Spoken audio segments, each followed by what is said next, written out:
Hello friends, good morning. मैं Shankar Lal Chauhan, lecture of political science. प्यारे छात्रों, हम पूर्व के अंतर्गत व्यवहारवाद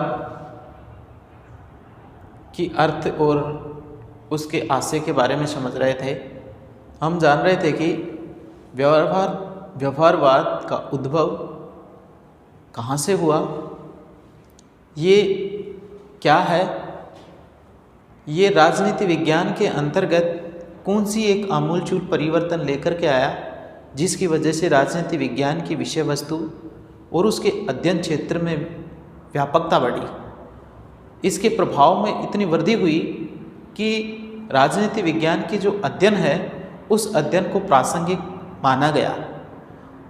इस प्रासंगिक अध्ययन के आधार पर ही राजनीति विज्ञान समस्याओं के समाधान के संदर्भ में प्रस्तुत किया गया। जैसा कि हमने पूर्व के अध्ययन के अंतर्गत ही समझा कि राजनीति विज्ञान व्यवहारवादी अध्ययन की तकनीकों को साथ में अपना अध्ययन कर विश्लेषण की इकाइयों को मानव व्यवहार के संदर्भ में पढ़ना चाह रहा था। अब हम इस अध्ययन के दौरान पढ़ेंगे कि व्यवहारवाद के बारे में जो राजनीतिक विचारक हैं, उनके क्या मत हैं, वो इसके संदर्भ में उसको कैसे परिभाषित कर रहे हैं। तो अपना जो दृष्टिकोण था वो ये था कि व्यवहारवाद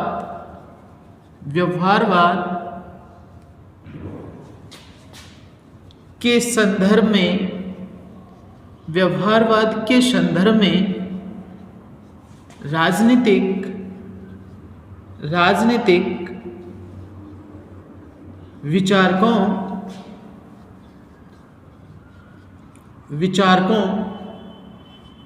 या विद्वानों के तर्क, इसका सीधा सा मतलब ये है कि व्यवहारवाद के संदर्भ में जो राजनीति विज्ञान के विद्वान हैं, वो उसे कैसे परिभाषित करते हैं। वो राजनीति विज्ञान की जो यथार्थ है, उस यथार्थ को किस किस रूप में देखते हैं।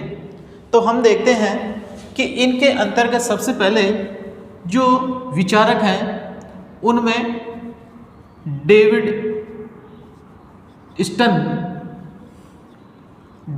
स्टन है। इसके अलावा राजनीति विज्ञान के अंतर्गत मलफोर्ड सिबली है।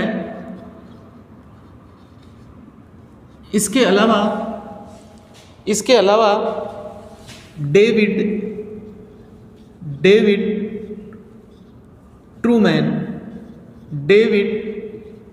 ट्रूमैन है और रॉबर्ट ए डहेल। ध्यान देना, हम इसको अपने संदर्भ में राजनीति विज्ञान की परिभाषाओं के संदर्भ में भी इस बिंदु को डाल सकते हैं। राजनीति विज्ञान में जो व्यवहारवाद के जो दार्शनिक हैं, जिन्होंने अपने कथनों के माध्यम से व्यवहारवाद को परिभाषित किया है, अपने तर्क दिए हैं, उनमें सबसे पहले डेविड स्टन है, मलफोर्ड सिबली है, डेविड ट्रूमैन है और रॉबर्ट ए डहेल हैं। इन्होंने क्या किया है, अपने विचारों को इसके संदर्भ में प्रस्तुत किया है। सर्वप्रथम हम देखते हैं डेविड स्टन को।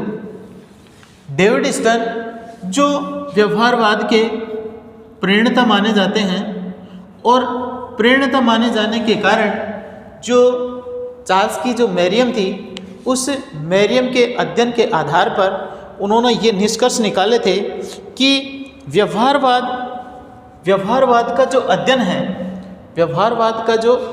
है वह वास्तविक अध्ययन है, और ये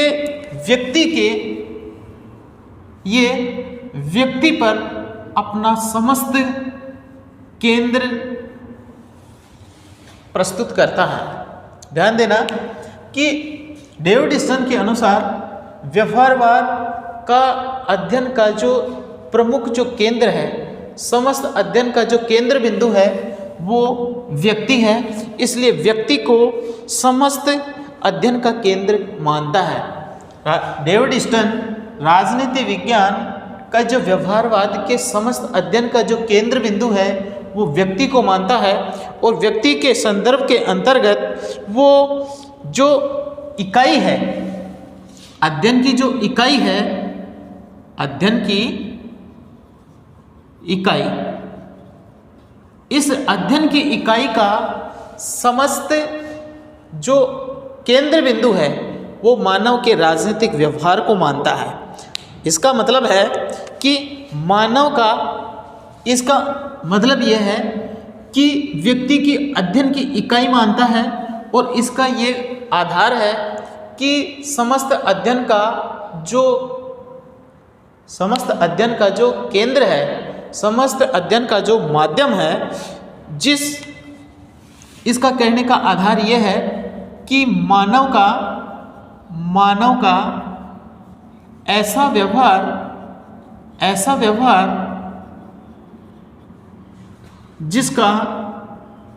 जिसका मापन, सत्यापन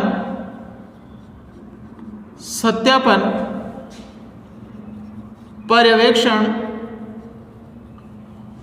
प्रत्येक व्यक्ति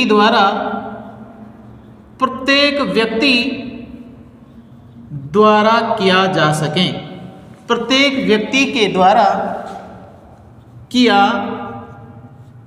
जा सके।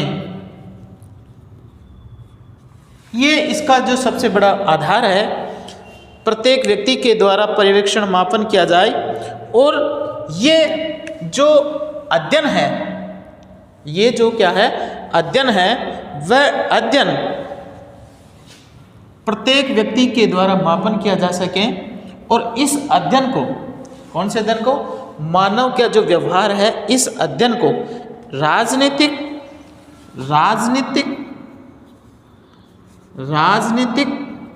व्यवहार के संदर्भ में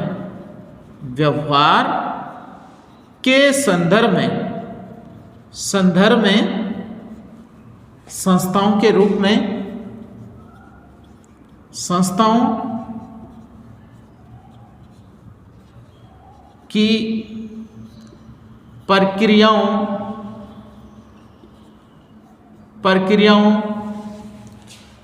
संरचनाओं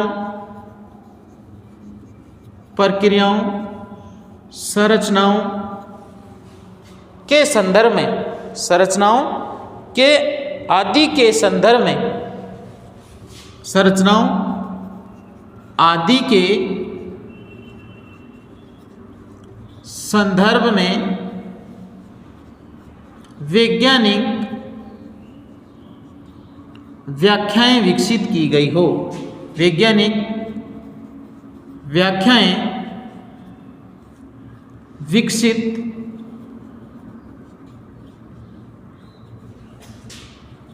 की गई हो। ये एक कमेंट है।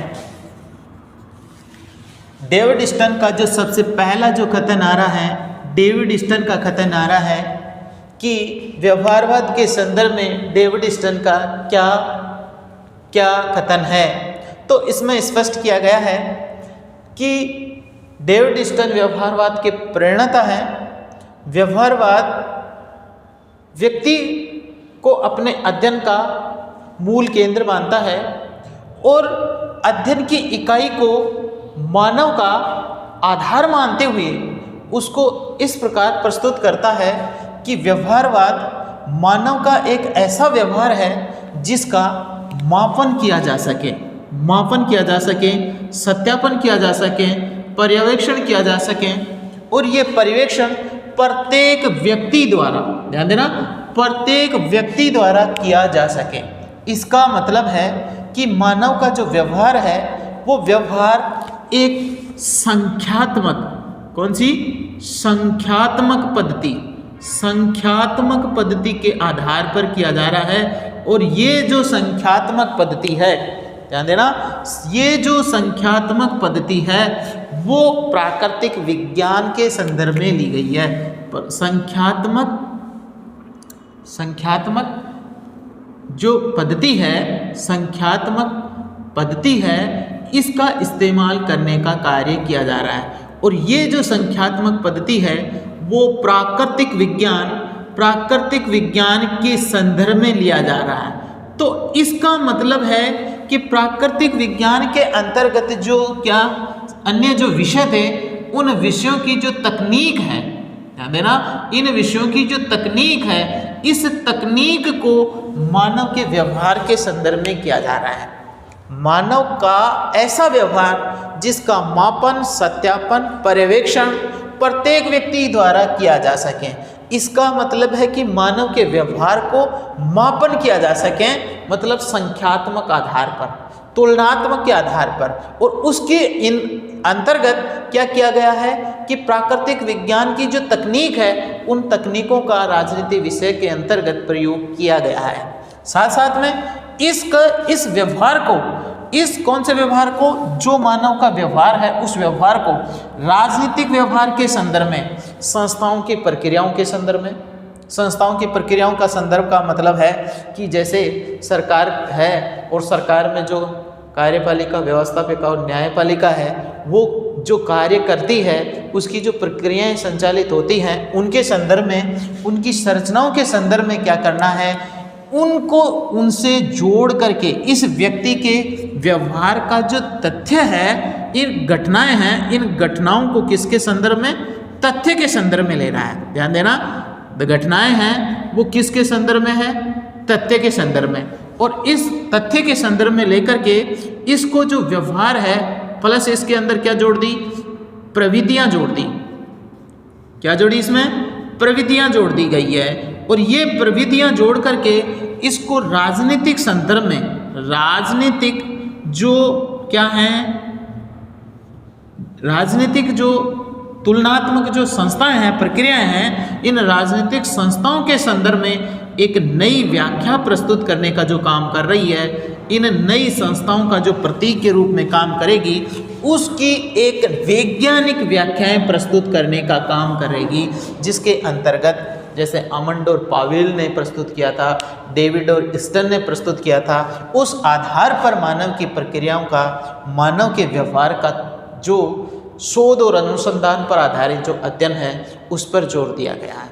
तो देखिए, डेविड स्टन ने व्यवहारवाद की जो तर्क दिया है, जो परिभाषा दी है, वो परिभाषा वैज्ञानिक धारणा के रूप में प्रस्तुत किया है, क्योंकि व्यवहारवाद राजनीति शास्त्र को विज्ञान की ओर अग्रसर कर रहा है और अपना संपूर्ण ध्यान मानव के ऊपर केंद्र बिंदु कर रहा है। और मानव का जो राजनीतिक जो व्यवहार है, उस राजनीतिक व्यवहार को राजनीतिक संरचनाओं के संदर्भ में, प्रक्रियाओं के संदर्भ में उनकी अध्ययन करके उनकी वैज्ञानिक व्याख्याएं विकसित करने के बारे में कही गई है। इसका मतलब है कि जो उनकी कार्य प्रणालियां हैं, उनकी जो कार्य प्रणाली के साथ साथ जुड़ी हुई जो संरचनाएं हैं, उन संरचनाओं के आधुनिकीकरण की ओर अग्रसर करता है। तो इसका मतलब इसके बाद में मलफोर्ड जो सिबली है, वो सिबली 2 नंबर पर है। मलफोर्ड सिबली, इसने क्या परिभाषा दी है इसके संदर्भ में? मलफोर्ड सिबली ने स्पष्ट कहा है, क्या कहा है कि अमेरिका ने, जो अमेरिका के अंतर्गत व्यवहारवाद का जो उद्गम स्रोत है, अमेरिका का शिकागो विश्वविद्यालय है।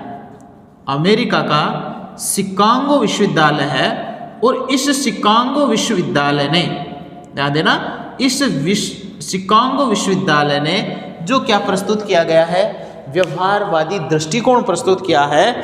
तो उस दृष्टिकोण को, उसके व्यवहार को, उसके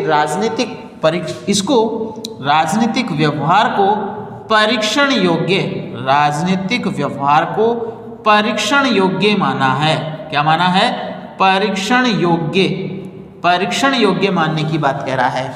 कि अमेरिका के शिकागो विश्वविद्यालय के उत्तर व्यवहारवादियों ने क्या किया है, मानव के राजनीतिक व्यवहार को परीक्षण के योग्य माना है और इसके द्वारा इसकी जो समस्त प्रक्रियाएं हैं, ध्यान देना, इसकी जो समस्त प्रक्रियाएं हैं वो प्रक्रियाएं क्या हैं, इसकी जो समस्त प्रक्रियाएं हैं वो समस्त प्रक्रियाएं किसके संदर्भ में देखी जा रही हैं, सत्यापन के संदर्भ में देखी जा रही हैं। मतलब जिनका क्या किया जा सके, सत्यापन के संदर्भ में इनकी स्थिति का वर्णन किया जा सकेगा और उनका पर्यवेक्षण, परिमापन और इसके आधार पर इनकी जो नई नई अवधारणाएं क्या कर सकेगी, समस्त प्रक्रियाओं का सत्यापन किया जाएगा, उनकी जांच की जाएगी, उनको तर्क से जोड़ करके देखा जाएगा, जिससे उसके नए सिद्धांतों का,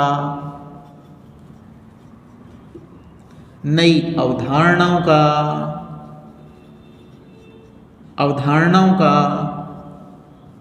और नई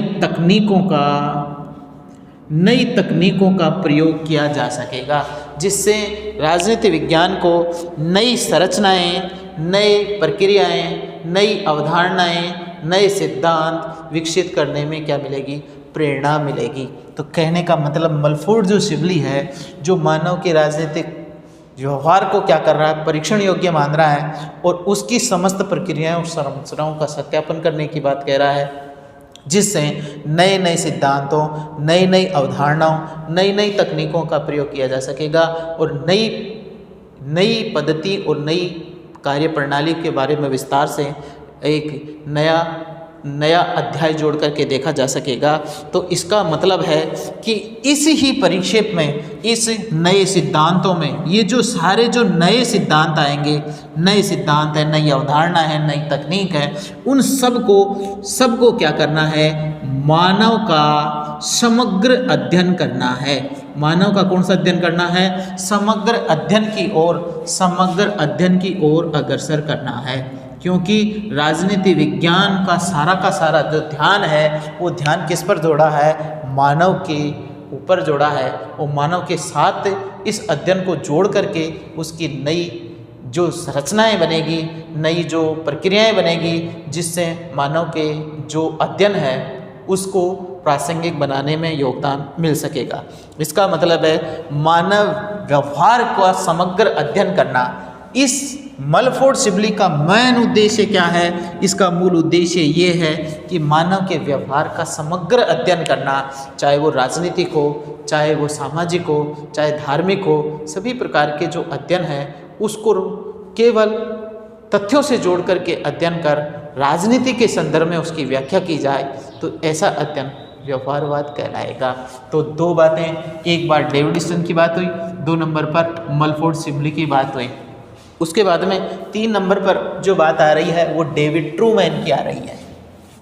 ध्यान देना, ये जो कमेंट है राजनीति में, ये कमेंट ही सबसे ज़्यादा प्रभावशाली और महत्वपूर्ण रहेंगे, तो इनको विशेष रूप से आप क्या करेंगे, ध्यान में रखेंगे।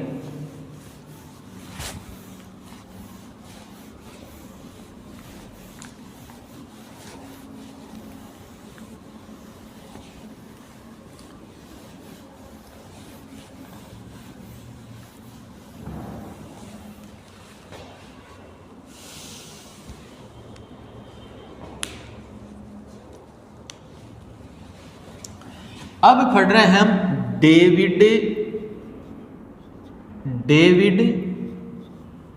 ट्रूमैन।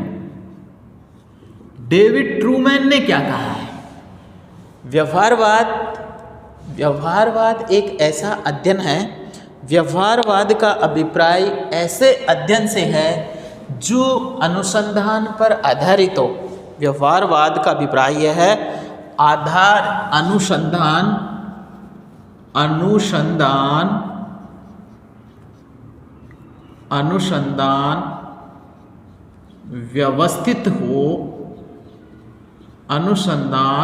व्यवस्थित हो।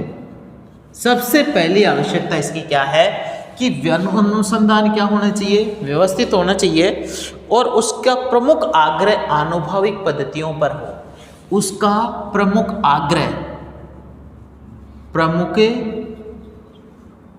आग्रह, आग्रह, आनुभाविक, आनुभाविक पद्धतियों पर हो। देखिए, डेविड ट्रूमैन के अनुसार राजनीतिक में व्यवहारवाद की धारणा का संदर्भ इसके संदर्भ में लेगा है कि व्यवहारवाद का अभिप्राय जो अनुसंधान को व्यवस्थित करता है, व्यवहारवाद का अभिप्राय इससे लिया जाता है कि इसमें अनुसंधान व्यवस्थित होते हैं और प्रमुख आग्रह आनुभाविक पद्धतियों पर हो। यहाँ पर जो आनुभाविक पद्धतियाँ हैं, ये आनुभाविक पद्धतियाँ सामाजिक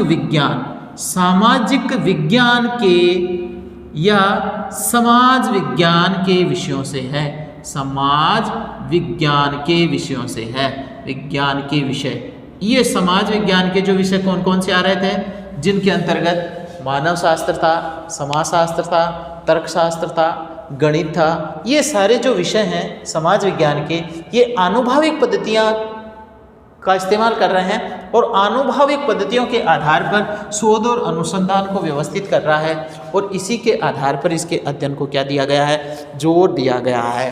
तो इसके साथ साथ में रॉबर्ट ए डहल, इसके अलावा रॉबर्ट ए डहल ने क्या किया है, इसकी परिभाषा को स्थित किया गया। रॉबर्ट डहल क्या कह रहा है, जिसने बहुत ही अच्छी तरीके से क्या किया है, इसकी परिभाषा को स्पष्टता के आधार पर, स्पष्टता और विशुद्धता को इसकी वर्णन किया है। विशुद्धता के आधार पर इसका वर्णन किया है, जिसको हम क्या करेंगे, व्यापकता के संदर्भ में देखेंगे। और व्यापकता के संदर्भ में इसने क्या किया है कि इसने व्यवहारवाद को क्या किया है, निम्न बिंदुओं के आधार पर प्रस्तुत किया है। इसने केवल अपना एक कमेंट ही प्रस्तुत नहीं किया कि व्यवहारवाद क्या है, तो व्यवहारवाद को क्या कर रहा है कि व्यवहारवाद को सबसे पहले तो ये एक सुधार आंदोलन के संदर्भ में देखता है। सुधार आंदोलन के संदर्भ में रॉबर्ट ए डहल के अनुसार व्यवहारवाद क्या है। रॉबर्ट डहल के अनुसार व्यवहारवाद एक सुधार आंदोलन है। और सुधार आंदोलन क्या था कि परंपरागत अध्ययन पद्धतियों, क्योंकि ये जो परंपरागत है, जिसको हम परंपरागत दृष्टिकोण के अंतर्गत देख रहे हैं, तो ये परंपरावाद के प्रति स्वरूप एक प्रतिक्रिया है। ये प्रतिक्रिया स्वरूप है और इस प्रतिक्रिया का कारण ये है क्योंकि उस समय में परंपरावाद से जो राजनीति विज्ञान का जो अध्ययन किया और उस समय में जो समस्याएं हुई, उस समस्याओं का समाधान प्रस्तुत करने में असफल रहा। तो उसके अंतर्गत जो परंपरावाद की जो क्या थी, विधियां थी, प्रविधियां, ये प्रविधियां हैं वो राजनीति विज्ञान की समस्याओं का समाधान करने में क्या रही, असफल रही। तो ये प्रविधियां कौन कौन सी हैं, जैसे आदर्शात्मक विधि हैं। ये किस पर जोर दे रही हैं, मूल्यों पर जोर दे रही हैं, आदर्श मूल्यों पर जोर दे रही हैं। इसके साथ साथ पर इसकी जो अध्ययन की पद्धतियां हैं वो ऐतिहासिक है, ऐतिहासिक पद्धतियां हैं। ये ऐतिहासिक पद्धतियां हैं वो किस पर है, कल्पना व इतिहास पर आधारित है। कल्पना और इतिहास पर आधारित होने के कारण इनकी जो प्रासंगिकता है वो प्रासंगिकता धीरे धीरे क्या होती गई है, घटती गई है। आदर्शात्मक है, ऐतिहासिक है और दार्शनिक पद्धतियां हैं। कौन सी पद्धतियां हैं, दार्शनिक पद्धति। अब दार्शनिक पद्धतियां हैं वो भी क्या है, दर्शन से संबंधित है। तो दर्शन के संबंध में है तो ये दर्शन शास्त्र की पद्धतियां हो गई, ये इतिहास की पद्धति हो गई और ये आदर्शात्मक मूल्य न्याय शास्त्र और धर्मशास्त्र से संबंधित हो गई। तो ये जो पद्धतियां हैं, इसके अलावा ये जो वर्णनात्मक शैली पर आधारित, ये वर्णनात्मक शैली, और वर्णनात्मक शैलियों के अंतर्गत विशेष रूप से कौन सी वर्णनात्मक शैलियों का अध्ययन किया गया। इस वर्णनात्मक शैलियों के अंतर्गत विशेष रूप से जो संस्थात्मक अध्ययन है, संस्थात्मक अध्ययन है, संस्थात्मक अध्ययन, ये संस्थात्मक अध्ययन, वर्णनात्मक शैली और विवरणात्मक अध्ययन, इन अध्ययन पद्धतियों के प्रति असंतोष उत्पन्न हुआ। ध्यान देना, परंपरा, सुधार आंदोलन, व्यवहारवाद एक रॉबर्ट हेल के अनुसार व्यवहारवाद एक क्या है, सुधार आंदोलन है। और इस सुधार आंदोलन के अंतर्गत क्या था कि ये परंपरावाद के अंतर्गत जो प्रतिक्रिया स्वरूप पैदा हुआ था, क्योंकि इससे उत्पन्न जो प्रविधियाँ थी जिनके अंतर्गत जैसे आदर्शात्मक है, ऐतिहासिक पद्धतियाँ हैं, दार्शनिक पद्धतियाँ हैं, वर्णनात्मक और संस्थात्मक विवरणात्मक शैलियाँ हैं, तो इन शैलियों के प्रति क्या हुआ, राजनीति में निराशा पैदा हुई, असंतोष की भावना पैदा हुई, कुंठा की भावना पैदा हुई, क्योंकि ये राजनीति विज्ञान को इतनी ज़्यादा लोकप्रिय नहीं कर पाई जितनी क्या है कि समस्याओं के समाधान के संदर्भ में की जा सके। इसलिए समस्याओं का समाधान न कर पाने के कारण व्यवहारवाद के अंतर्गत एक नई क्रांति लेकर के उत्पन्न हुई और इसके अध्ययन की विषय वस्तु को आगे बढ़ाने पर जोर दिया जाने लगा। तो इस आधार पर रॉबर्ट हेल ने क्या किया है कि इसकी स्पष्टता और विशदता, जिसको हम ये कह भी सकते हैं कि व्यवहारवाद के उदय होने के कारण क्या थे, व्यवहारवाद के उदय होने के कारण क्या है, परंपरावाद में उत्पन्न निराशा या परंपरावाद में क्या दोष थे, परंपरावाद में उत्पन्न असफलता के क्या कारण थे, ये सारे बिंदु इन बिंदुओं पर क्या डाल रहे हैं, प्रकाश डाल रहे हैं। इसके साथ साथ में हम देखेंगे कि व्यवहारवादी परिवर्तन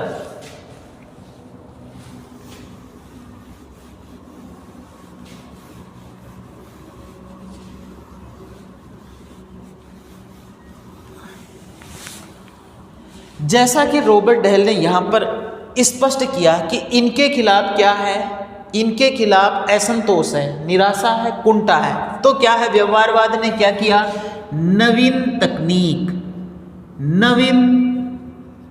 तकनीकों पर बल, मतलब वैज्ञानिक दृष्टिकोण पैदा करके ये क्या कर रहा है, नवीन प्रवृत्तियों की ओर अग्रसर है। इसलिए इसका जो उद्देश्य है वो क्या है, नए से नए तकनीकों का, नए उपागमों का ज़्यादा से ज़्यादा क्या करना है, आविष्कार करना। इसका मतलब है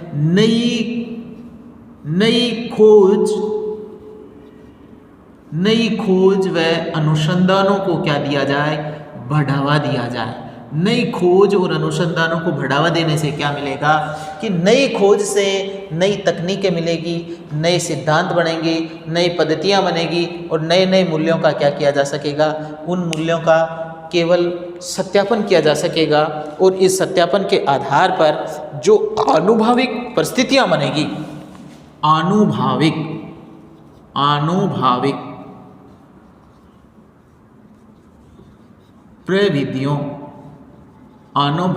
प्रविधियों का क्या किया जा सकेगा, प्रयोग किया जा सकेगा। और इन आनुभाविक प्रविधियों के माध्यम से क्या किया जा सकेगा, राजनीति विज्ञान के अंदर जो नीरसता है, जो क्या है, निराशा और कुंठा है, उस कुंठा को दूर करने का प्रयास किया जाएगा। तो इसका मतलब है कि कुछ सीमा तक एक व्यवस्थित सिद्धांतों का निर्माण करना चाहता है। व्यवहारवाद क्या करना चाहता है, व्यवस्थित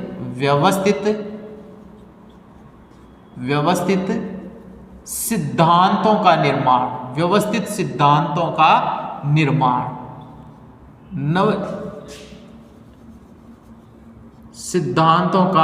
निर्माण, और इस सिद्धांतों के निर्माण के साथ साथ में नई वैज्ञानिक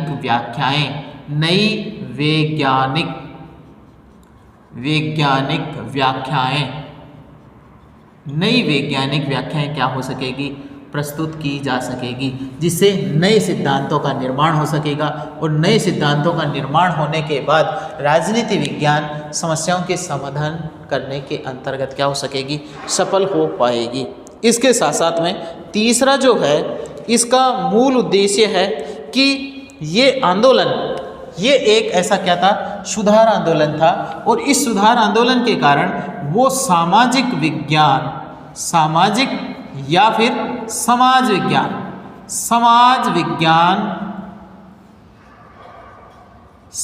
विज्ञान के जो क्या है, विषय है, इन विषयों के साथ क्या करना चाहता है, संबंध जोड़ना चाहता है। सामाजिक या समाज विज्ञान के विषयों के साथ में संबंध स्थापित करना इसका मूल उद्देश्य है। क्या? संबंध स्थापित करना। और संबंध स्थापित करके क्या करना है, अपनी राजनीतिक जो व्यवहारवाद की जो स्थितियां हैं उस स्थितियों को क्या करना है, स्पष्ट करना है, जिससे क्या हो सके, नए अनुसंधान, नया दृष्टिकोण, नया तरीका और नया व्यवस्थित उपागम तैयार किया जा सके। और इसका मतलब यह है कि आधुनिकता की ओर अग्रसर करना और आधुनिकता के ओर संदर्भ करने के साथ साथ में उन्होंने सबसे ज़्यादा किस पर जोर दिया है, सबसे ज़्यादा जो जोर दिया है नए सिद्धांत बनाने पर। और इसलिए समाज विज्ञान के अंतर्गत जो संबंध जोड़ा है उसने समाज शास्त्र, किसके साथ में जोड़ा है, समाज शास्त्र और मानव शास्त्र के साथ में।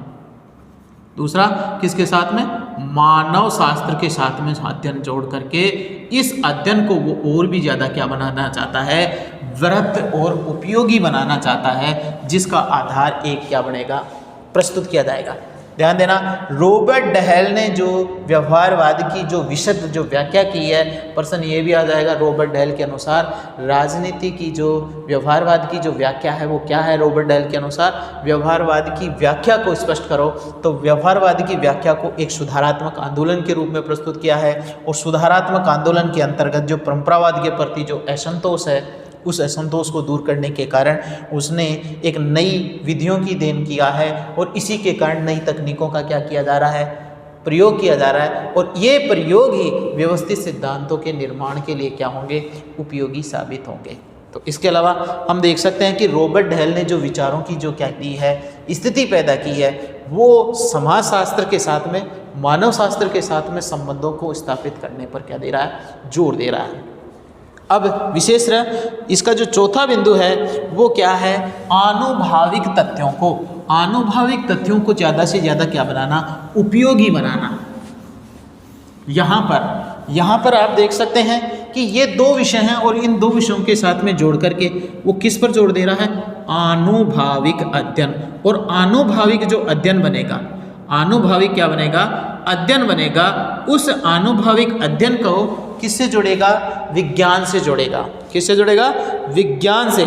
इसलिए वो अधिक वैज्ञानिक बनाना है, इसको अधिक से अधिक क्या बनाएं, अधिक से अधिक वैज्ञानिक दृष्टिकोण के संदर्भ में जोड़ देगा।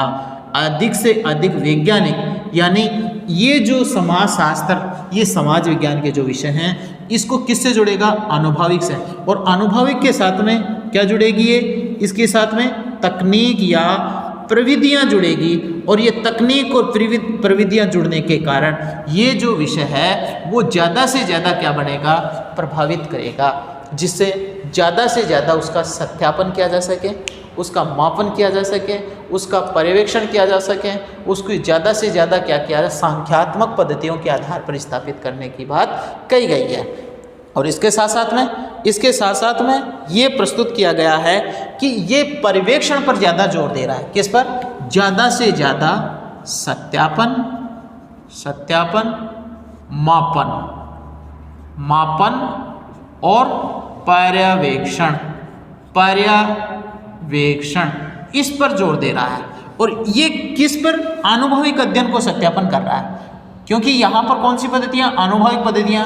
और आनुभविक पद्धतियों के आधार पर ये क्या कर रहा है, मानव के राजनीतिक व्यवहार को तथ्यात्मक घटनाओं के आधार पर, जैसे कि डेविड स्टर्न ने क्या कहा, डेविड स्टर्न ने कहा कि मानव के व्यवहार का जो अध्ययन है वो प्रत्येक व्यक्ति के द्वारा मापन होना चाहिए।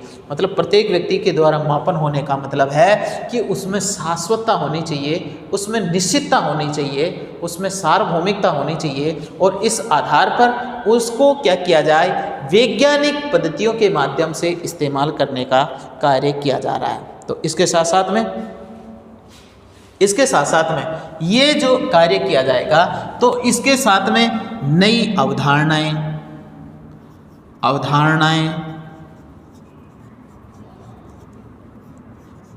पद्धतियाँ, सिद्धांत, अवधारणाएं, पद्धतियाँ, सिद्धांत और प्रविधियां,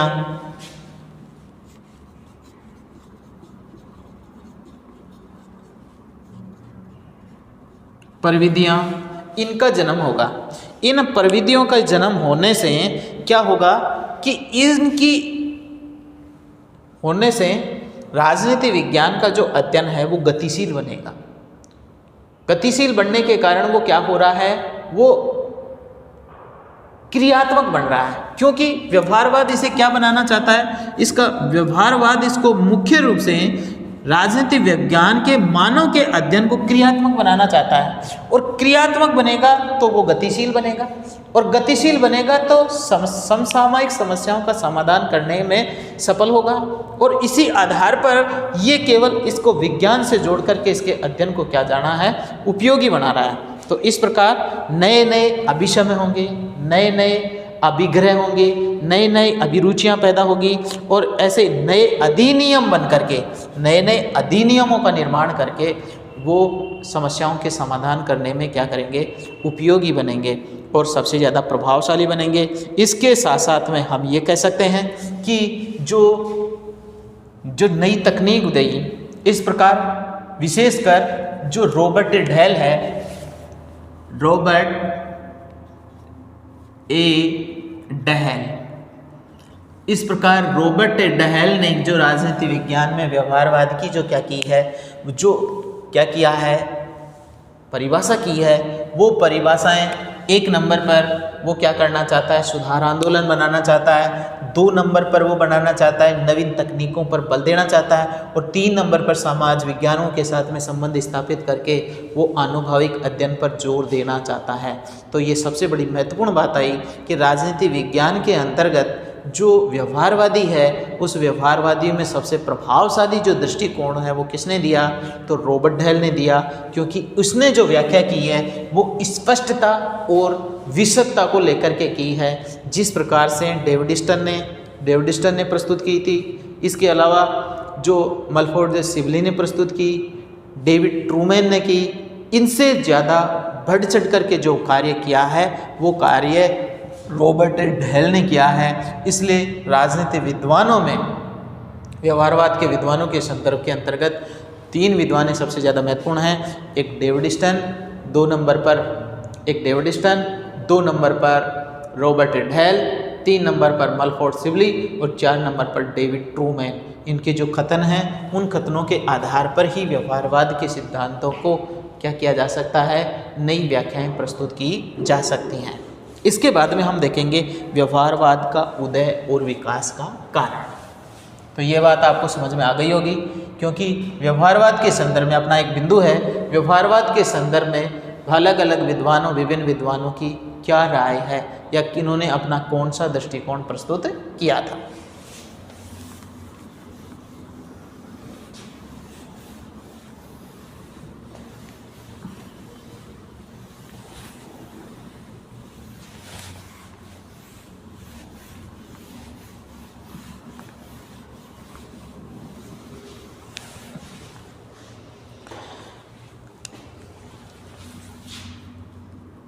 व्यवहारवाद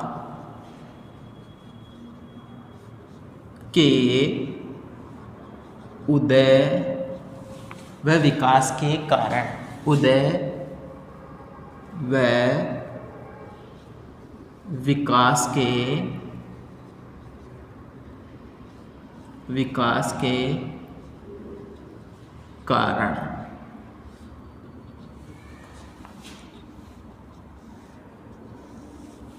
देखिए,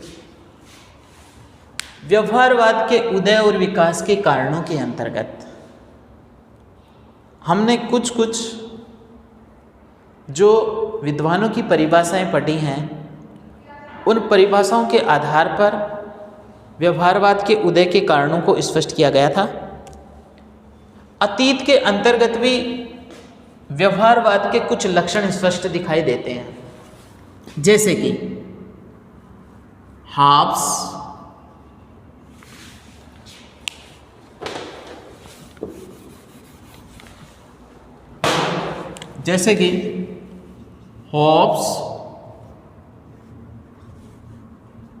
मैकियावली, मैकियावली, अरस्तु,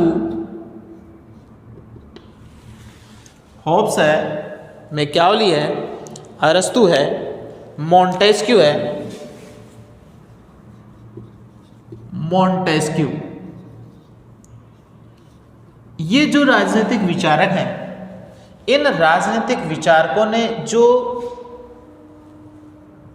विचार पैदा किए, जो विचार क्या किए, उत्पन्न किए, ये विचार व्यवहारवादी दृष्टिकोण के लक्षण स्पष्ट करते हैं। व्यवहारवाद ने जो परिभाषाएं दी थी, व्यवहारवाद ने जो लक्षण हुए हैं, विशेषताएं हैं, जो इसके जो मूलभूत आधार हैं, इनके लक्षण हॉब्स की, मैकियावली की, अरस्तु की और मॉन्टेस्क्यू की रचनाओं में भी देखने को मिलते हैं। उनमें ऐसा स्पष्ट होता है कि द्वितीय विश्व युद्ध के बाद ही व्यवहारवाद का उदय नहीं हुआ। व्यवहार का जो प्रचलन था वो अतीत में भी था और उस अतीत के अंतर्गत भी इसके लक्षण दिखाई देते हैं। विशेषकर ये जो सिद्धांत है वो द्वितीय विश्व युद्ध के बाद में लोकप्रिय जरूर हुआ है और लोकप्रिय के अंतर्गत, उसके अंतर्गत जो अमेरिका का जो शिकागो विश्वविद्यालय है, उसने एक नई वैज्ञानिक परिभाषाओं के आधार पर जो शोध सिद्धांतों पर क्या दिया, जोर दिया। उस जोर देने से राजनीति विज्ञान की जो व्यापकता है, जो उसकी प्रासंगिकता है, जो वैज्ञानिक जो व्याख्याएं हैं और जो अन्य विषयों के साथ में जो अंतः अनुशासनात्मक जो अध्ययन किया है, उस अध्ययन के संदर्भ के अंतर्गत उसका क्या किया है, निर्माण किया है। तो इसको हम ये कह सकते हैं कि व्यवहारवाद आधुनिक काल में ही नहीं था, बल्कि अतीत के विद्वानों ने भी क्या किया है, व्यवहारवाद के संदर्भ में अपनी रचनाओं में ये लक्षण देखने को मिल सकते हैं। विशेषकर हम देखेंगे कि यहाँ पर व्यवहारवाद के उदय और विकास के जो कारण हैं, उन्होंने हम निम्न बिंदुओं के आधार पर देख सकते हैं। और उसमें सबसे पहला बिंदु है परंपरागत अध्ययन पद्धतियाँ। परंपरागत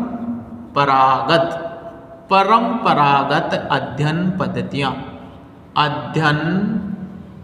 परंपरागत अध्ययन पद्धतियों के प्रति, पद्धतियों में असंतोष।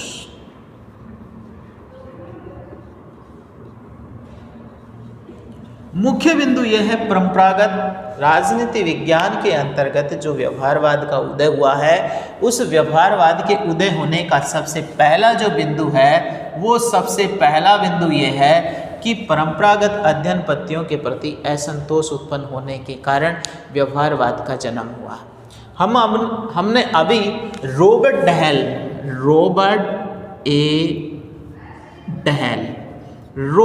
ए डहेल को पढ़ा और रॉबर्ट ए डहेल ने क्या किया कि इसको प्रतिक्रिया के परिणाम स्वरूप एक सुधार आंदोलन की संज्ञा दी है। क्या संज्ञा दी है? सुधार आंदोलन की संज्ञा दी है। किसने दी है सुधार आंदोलन की संज्ञा? सुधार आंदोलन किसके? परंपरागत अध्ययन से। जो परंपरावाद था, वो परंपरावाद किसके खिलाफ था? संस्थागत अध्ययन का। किसके अध्ययन का? संस्थागत अध्ययन के प्रति था।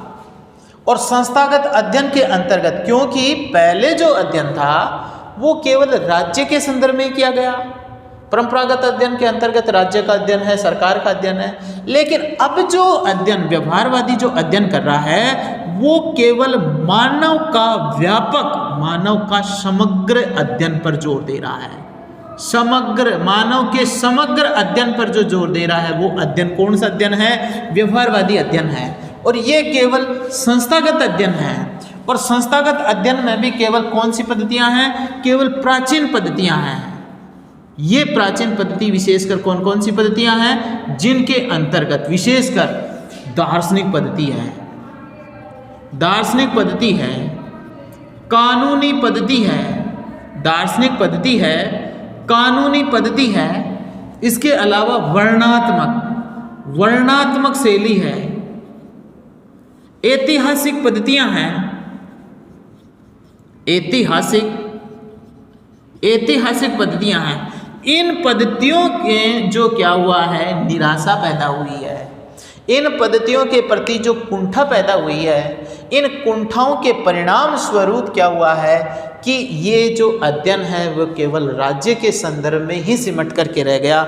और इस संदर्भ के कारण ही राजनीति के जो नीति निर्माता थे, इनकी नीति निर्माता थे, उनका जो ध्यान था वो मानव की समस्याओं तक नहीं पहुंच पाया और मानव की समस्याओं पर नहीं पहुंच पाया। इसलिए इसकी लोकप्रियता में बहुत ज़्यादा कमी आ गई और कमी हो जाने के कारण यहाँ के जो विचारक हैं, इन विचारकों में बहुत ही ज़्यादा क्या हुआ, असंतोष पैदा हुआ। इस असंतोष होने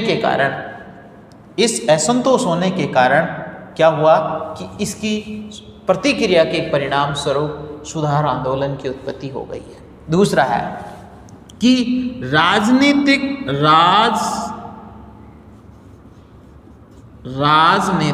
विद्वानों की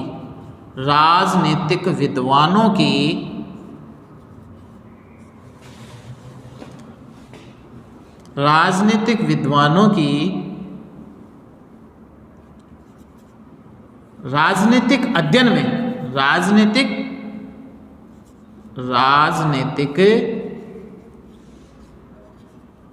राजनीतिक व्यवहार में अनदेखी की गई। राजनीतिक व्यवहार में, राजनीतिक विद्वान में, यहाँ पर जो संस्थागत अध्ययन हुआ है, ये संस्थागत अध्ययन किसके, राजनीतिक व्यवहार में हम किसका, राज्य का और सरकार का अध्ययन कर रहे हैं, राज्य का और सरकार का। अब सरकार के कितने अंग होते हैं, 3 अंग होते हैं, कार्यपालिका, व्यवस्थापिका और न्यायपालिका। यहाँ पर नीति निर्माण के संदर्भ में, इनको क्रियान्वयन करने के संदर्भ में, इनके उल्लेख करने के संदर्भ में, ये जो राज्य और राजनीतिक व्यवहार की समस्त गतिविधियों के जो संदर्भ में जो अध्ययन किया गया, इस अध्ययन के संदर्भ में राजनीतिक विद्वानों की क्या की गई, अनदेखी की गई कि नीति निर्माण में कौन से तत्वों को शामिल किया जाना चाहिए, इसको कैसे क्रियान्वयन किया जाना चाहिए और उसका जो तरीका है, दृष्टिकोण है, वो क्या है। तो इन राजनीतिक विद्वानों की अनदेखी करने के कारण ये जो राजनीतिक विद्वानों की जो उपेक्षा का जो वातावरण बना, उस उपेक्षा के वातावरण होने के कारण इन विद्वानों ने वैज्ञानिकता की ओर अग्रसर करने के लिए राजनीतिक विज्ञान को क्या किया, व्यवहारवाद की ओर अग्रसर करना शुरू कर दिया।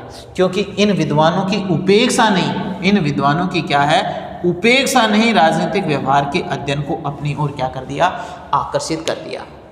इसके अलावा हम ये देख सकते हैं कि द्वितीय विश्व युद्ध के बाद की जो स्थितियां हैं, इस स्थितियों के अंतर्गत इसके साथ साथ में रॉबर्ट हेल ये भी बताता है कि सामाजिक और प्राकृतिक विज्ञानों के विषयों के साथ में राजनीति विज्ञान का जो संबंध है, वो संबंध भी आपसी संबंध को भी बढ़ावा मिला। क्योंकि ऐसे संबंधों के आधार पर भी इसकी दृष्टिकोण के आधार पर क्या हुआ, परिवर्तन आया। और इस परिवर्तन को हम निम्न शब्दों के आधार पर क्या कर सकते हैं, स्पष्ट कर सकते हैं। इसके अलावा हम देखते हैं, एक तो अपना बिंदु हुआ परंपरागत अध्ययन पद्धतियों के प्रति क्या हुआ, असंतोष उत्पन्न हुआ और इस असंतोष के कारण व्यवहारवाद का क्या हुआ, जन्म हुआ।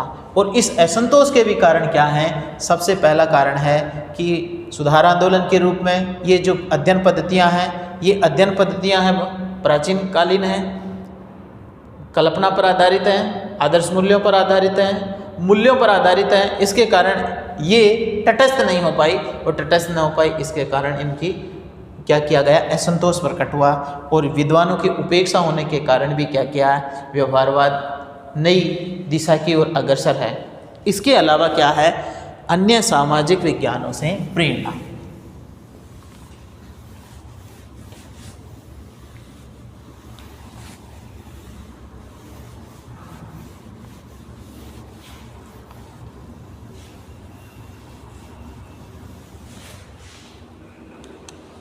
अन्य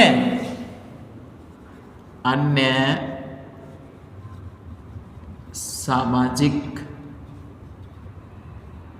विज्ञानों से प्रेरणा। व्यवहारवाद के उदय होने का दूसरा सबसे प्रभावी कारण समाज विज्ञान के जो अन्य विषय हैं वो अन्य विषय क्या बनते जा रहे हैं, प्रभावी बनते जा रहे हैं, लोकप्रिय होते जा रहे हैं। और जो हमारी जो लोकप्रियता है, राजनीति विज्ञान की लोकप्रियता घटती गई और समाज विज्ञान के जो अन्य विषय हैं उनकी लोकप्रियता में क्या हुई, काफ़ी वृद्धि हुई। इसकी लोकप्रियता में विशेषकर हम देख सकते हैं कि जैसे तर्कशास्त्र है, तर्कशास्त्र, अर्थशास्त्र,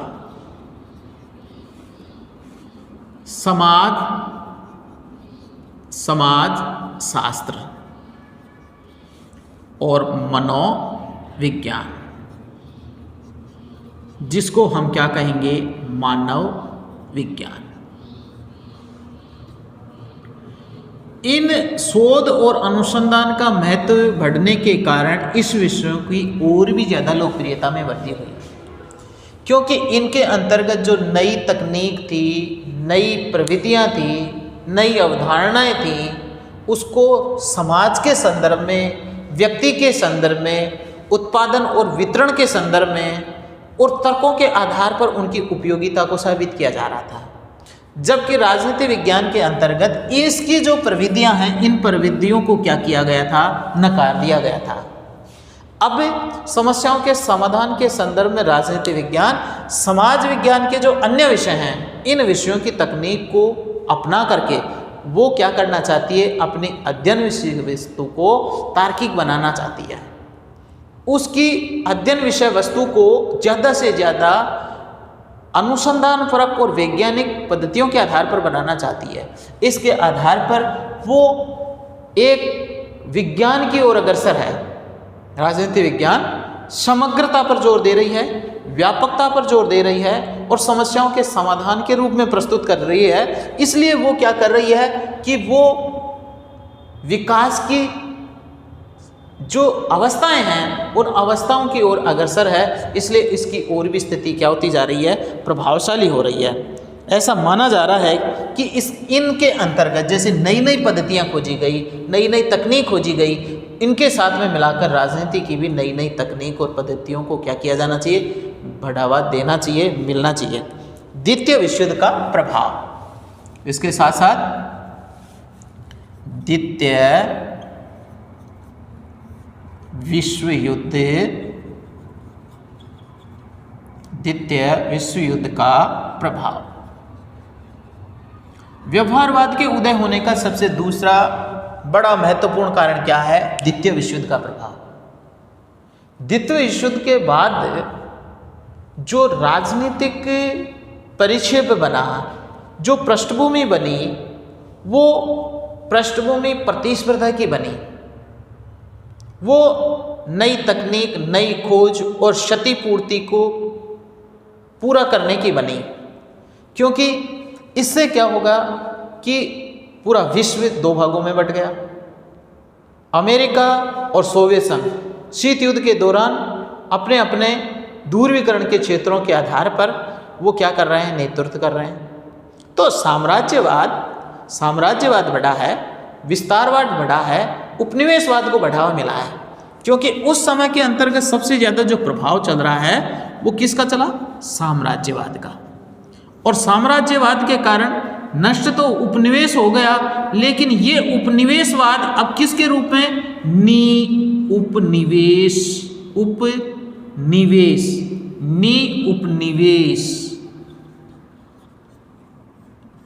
उपनिवेशवाद के रूप में बढ़ गया है। वैश्वीकरण का दौर शुरू हो गया है। साथ साथ में पूंजीवादी अर्थव्यवस्थाएं बहुत ज़्यादा प्रभावी हो गई हैं। पूंजीवादी अर्थव्यवस्था प्रभावी हो जाने के कारण लोकतांत्रिक मूल्यों का क्या हो रहा है, ह्रास हो रहा है। इसी के साथ साथ में धीरे धीरे क्या कर रहा है, शस्त्रीकरण का बढ़ावा मिल रहा है। और शस्त्रीकरण के बढ़ावा होने के कारण क्या हो रहा है, नई नई प्रौद्योगिकी, नई नई तकनीकों का विस्तार बढ़ रहा है। साथ साथ में शस्त्रीकरण बढ़ा, साम्राज्यवाद बढ़ा, पूंजीवाद का प्रभाव बढ़ा, पूंजीवाद का प्रभाव बढ़ा। ये एक नई प्रणालियां विकसित की जा रही हैं जो प्रतिस्पर्धा के वातावरण को, प्रतियोगिता के वातावरण को बहुत ज़्यादा बढ़ावा दे रही है। और बहुत ज़्यादा बढ़ावा देने के कारण राजनीति विज्ञान ने इस जो दौर था, इस दौर के आधार पर उन्होंने एक राजनीति की संस्थाओं के संदर्भ में जो प्राचीन अध्ययन था, उस प्राचीन अध्ययन के संदर्भ में निकल करके उसने आधुनिक अध्ययन को और भी ज़्यादा प्रभावशाली बनाने का कार्य किया।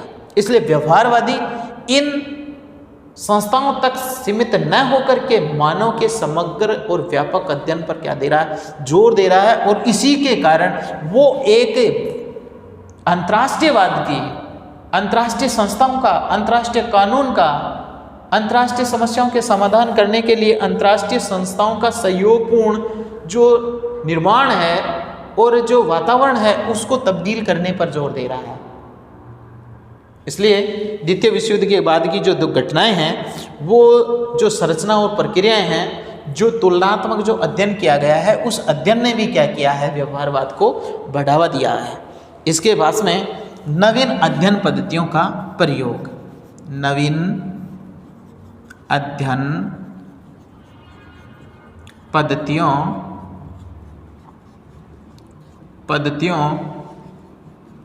का प्रयोग।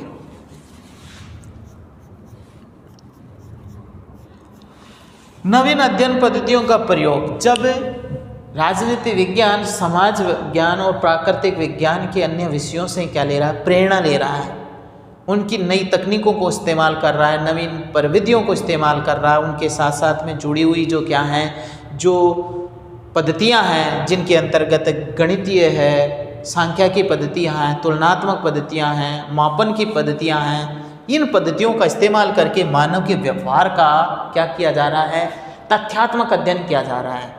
ये यथार्थवादी जो अध्ययन है, उस अध्ययन को क्या माना जा रहा है, प्रभावपूर्ण माना जा रहा है। और ये प्रभावपूर्ण जो अध्ययन है वही राजनीति विज्ञान का सबसे ज़्यादा क्या है, एक प्रभावी अध्ययन माना जाता है। और इसी के कारण हम ये कह सकते हैं कि राजनीति विज्ञान इस प्रभावकारी भूमिका के कारण, वो मानव के समग्र अध्ययन को आधार मान करके क्या करना चाह रहा है, इसकी विशदता को, स्पष्टता को, लोकप्रियता को बढ़ावा दे रहा है। इसलिए राजनीति विज्ञान व्यवहारवाद के माध्यम से विज्ञान की ओर अग्रसर है, विज्ञान की प्रणालियों की ओर अग्रसर है, उनकी प्रक्रियाओं में, उनकी संरचनाओं में, उनकी समस्त निर्णय प्रक्रियाओं में, व्यवस्थाओं में वैज्ञानिक पद्धतियों का इस्तेमाल करने का क्या किया है, निर्णय लिया है। और इसी के आधार पर व्यवहारवाद की स्थिति को और भी ज़्यादा क्या मिली है, प्रभाव करने की क्षमता बनी है।